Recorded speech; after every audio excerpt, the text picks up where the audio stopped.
여러분, 나이 들면 가장 무서운 병이 뭔지 아세요? 바로 골다공증입니다. 뼈가 점점 약해지면서 작은 충격에도 쉽게 골절이 일어나고 한 번 골절되면 회복이 너무 느려져서 일상생활이 힘들어지죠. 실제로 70대 이상 어르신들의 고관절 골절 후 1년 내 사망률이 무려 20%를 넘는다는 연구가 있을 정도입니다. 무섭죠? 그런데 여기서 더 무서운 사실, 여러분이 매일 먹는 단백질이 사실은 헛수고가 될 수도 있다는 사실입니다. 뼈에 칼슘이 충분히 없으면 단백질을 아무리 먹어도 근육은 제대로 자라지 못하고 오히려 몸에서 칼슘이 빠져나가 뼈는 더 약해집니다. 먼저 구독과 좋아요를 눌러주시고 주변의 소중한 분들과도 많이 공유하셔서 건강 꼭 챙기시기 바랍니다. 여러분, 혹시 요즘 이런 경험 있으신가요? 계단 조금만 올라가도 무릎이 시큰거리고 허리가 뻐근해서 한 번에 펴지질 않아서 아이고 하고 소리가 절로 나오는 분들 많으시죠? 앉았다가 일어날 때 무릎이나 허벅지가 힘이 없어 휘청거리고 밤에 잘 자다가 갑자기 종아리에 쥐가 나서 벌떡 일어나 본 적 있으세요? 아이고, 나이 들어서 그렇겠지 하고 그냥 넘기셨죠? 그런데 그게 다 뼈와 근육이 보내는 경고일 수도 있습니다. 손톱이 잘 부러지고 머리카락이 전보다 많이 빠지고 심지어 치아가 시큰거려서 찬물 마시기도 힘든 분들 계시죠? 이 모든 게 우리 몸에서 칼슘이 서서히 빠져나가고 있다는 신호일 수도 있어요.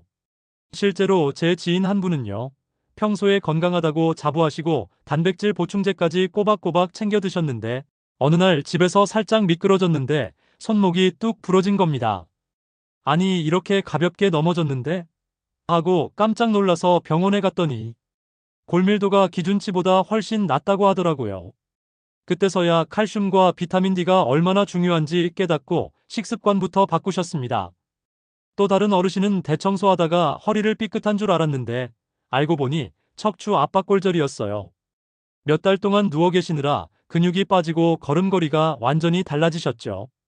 이렇게 한 번 골절이 오면 재골절 위험이 두세 배나 높아지고 회복도 느려져서 다시 예전처럼 걷기가 어렵습니다. 여러분도 혹시 가끔 이유 없이 다리에 쥐가 잘 난다거나 발목이 자주 삐끗하고 무릎 통증 때문에 걷는 게 싫어지고 몸이 점점 구부정해진다거나 이런 증상 있으세요? 이건 몸이 보내는 중요한 신호일 수 있어요. 지금은 큰 문제 없어 보여도 뼈 속에서는 칼슘이 빠져나가고 골밀도가 낮아지고 있을지도 모릅니다. 골다공증은 조용히 찾아오는 도둑 같아요. 증상이 거의 없다가 어느 날 갑자기 골절로 나타나니까 정말 무섭죠. 나 아직 괜찮아. 젊어하고 방심하지 마시고 오늘 영상 끝까지 보면서 미리 예방하세요. 여러분, 여기서 정말 중요한 경고 하나 드릴게요. 우리가 매일 먹는 음식 중에 칼슘을 갉아먹는 주범들이 있다는 사실 아셨나요? 나는 우유도 마시고 멸치도 먹으니까 괜찮겠지 하시는 분들 계시죠? 그런데 의외로 우유만 마시는 걸로는 칼슘이 충분하지 않고 멸치는 소금이 많아서 혈압 있는 분들에게는 부담이 될 수도 있어요. 게다가 여러분이 습관처럼 마시는 커피, 하루에 몇 잔씩 드시나요? 커피 속 카페인은 칼슘을 몸 밖으로 내보내는 역할을 해서 하루 2잔, 3잔 마시면 먹은 칼슘이 그냥 소변으로 빠져나가 버립니다. 그리고 우리 식탁에 빠지지 않는 짠 반찬들, 김치, 젓갈, 짠 국물들 나트륨이 많으면 몸이 균형을 맞추기 위해 칼슘을 소변으로 내보내요. 결과적으로 뼈는 점점 텅텅 비게 되는 거죠. 혹시 탄산음료 좋아하시는 분 계세요? 달달한 사이다나 콜라 같은 탄산음료에는 인산이 들어있어서 칼슘 흡수를 방해합니다. 게다가 과도한 단백질, 특히 가공육이나 고기를 너무 많이 먹는 것도 칼슘 배출을 늘려서 뼈 건강에 오히려 해가 될 수 있어요. 무엇보다 무서운 건 이런 습관들이 당장 티가 안 나니까 우리는 그냥 계속 먹고 마시고 살다가 어느 날 갑자기 뼈가 부러져서야 알게 된다는 거예요. 실제로 50대 후반부터 60대 초반 분들이 제일 많이 하시는 말씀이 나는 골다공증 아니에요. 멀쩡해요 하시다가 넘어져서 골절 오면 그제야 검사해 보시거든요. 그때 이미 골밀도가 기준치보다 훨씬 낮은 경우가 많습니다. 여러분, 뼈 건강은 미리 챙기지 않으면 늦습니다. 뼈는 하루아침에 약해지는 게 아니에요. 수십 년 동안 조금씩 칼슘이 빠져나가면서 약해지다가 어느 순간 임계점을 넘으면 한 번에 무너지는 겁니다. 여러분, 이제 걱정만 할 게 아니라 해결책을 알려드려야죠.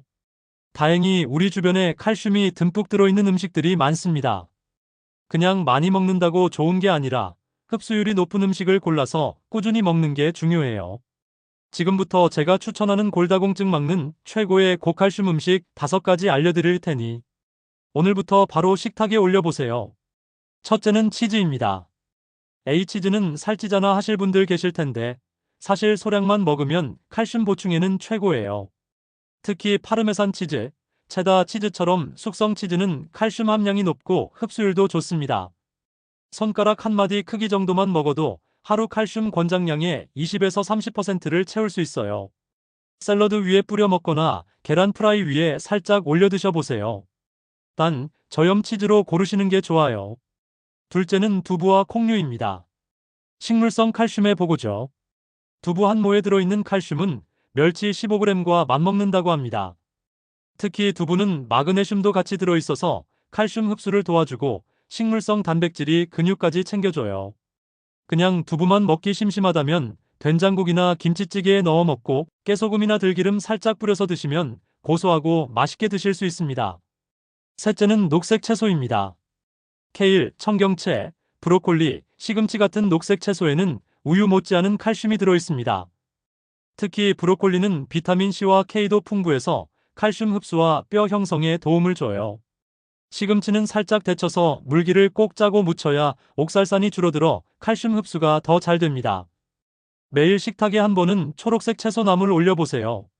넷째는 참깨와 들깨입니다. 깨 한 숟가락이 보약이라는 말이 괜히 나온 게 아닙니다. 깨는 아주 작은 알갱이지만 칼슘 덩어리예요. 밥 위에 솔솔 뿌려 먹거나 나물 무칠 때 넣으면 매일 자연스럽게 섭취할 수 있습니다. 특히 들깨는 오메가3 지방산까지 들어있어서 뼈뿐만 아니라 혈관 건강에도 좋아요. 들깨가루 넣은 들깨탕, 시래기국, 추어탕 드셔보시면 몸이 따뜻해지고 칼슘 보충까지 됩니다. 다섯째는 뼈째 먹는 생선입니다. 멸치, 뱅어포, 꽁치, 연어 통조림 등 뼈까지 먹을 수 있는 생선이 칼슘 공급에 아주 좋습니다. 단, 너무 짜지 않은 걸 고르시고 비타민 D와 함께 먹으면 흡수가 훨씬 좋아집니다. 햇볕쬐기나 계란 노른자, 연어같이 드시면 더 효과적입니다. 자, 이렇게 5가지만 매일 식단에 조금씩 추가해도 뼈 건강은 훨씬 달라집니다. 여기서 팁 하나 더. 칼슘은 한 번에 많이 먹기보다 아침, 점심, 저녁 나눠서 먹는 게 흡수가 잘 돼요. 커피, 탄산음료는 식사 직후 바로 마시지 말고 최소 1시간 뒤에 마시는 게 좋습니다. 그리고 햇볕은 하루 20분 정도는 꼭 쬐세요. 비타민 D가 칼슘을 뼈로 데려다 줍니다. 여러분, 여기서 잠깐! 뼈 건강에 좋은 음식들을 알고만 있으면 안 되고 어떻게 보관하고 먹느냐에 따라 효과가 달라집니다. 치즈는 냉장고 맨 안쪽, 온도 변화가 적은 곳에 보관하고 오래 두면 표면이 마르니까 개봉 후에는 가능한 빨리 드시는 게 좋아요. 두부는 개봉 후 물을 자주 갈아줘야 세균 번식이 막히고 칼슘 손실도 줄일 수 있습니다. 녹색 채소는 씻지 말고 신문지나 키친타월에 감싸서 냉장 보관하고 먹기 직전에 씻어야 비타민과 미네랄 손실이 적어요. 참깨, 들깨가루는 공기 닿으면 산패가 빠르니 작은 용기에 담아 냉장 보관하세요. 뼈째 먹는 생선은 가능한 신선한 걸 구입해 조리해서 먹되 멸치는 머리와 내장을 제거하면 쓴맛과 나트륨을 줄일 수 있습니다. 그리고 비타민 D는 햇볕이 최고의 공급원이에요. 오전 10시 전이나 오후 3시 이후 자외선이 강하지 않은 시간대에 15에서 20분 정도 햇볕을 쬐어보세요. 손등이나 팔 얼굴에 햇볕을 쐬는 것만으로도 칼슘 흡수가 확 달라집니다. 그리고 꼭 기억하세요. 칼슘은 한 번에 몰아서 많이 먹는다고 더 흡수되지 않습니다. 오히려 나눠서 조금씩 자주 먹는 게 훨씬 좋습니다. 아침에 치즈 조금, 점심에 두부 반모, 저녁에 멸치볶음. 조금 이렇게 하루 3번 나눠 먹으면 뼈가 천천히 꾸준히 채워집니다. 또 너무 짠 음식, 카페인, 탄산음료는 칼슘 흡수를 방해하니 드시더라도 식후 한두 시간 뒤로 미루세요. 자, 여러분 오늘 영상에서 제가 알려드린 5가지 음식 중에 평소에 자주 드시는 건 어떤 건가요? 아니면 이건 오늘부터 꼭 챙겨 먹어야겠다 생각 드신 음식이 있으세요? 댓글에 남겨주시면 다른 분들에게도 큰 도움이 됩니다. 여러분의 댓글이 또 다른 분의 뼈 건강을 지켜줄 수 있어요. 영상이 도움이 되셨다면 좋아요, 구독 꼭 눌러주시고 알림 설정까지 해두시면 다음에 제가 올려드리는 건강 꿀팁 영상 절대 놓치지 않습니다. 여러분의 뼈와 근육은 여러분이 챙겨야 합니다. 늦기 전에 오늘부터 바로 시작해보세요. 여러분의 건강한 10년, 20년을 제가 응원합니다.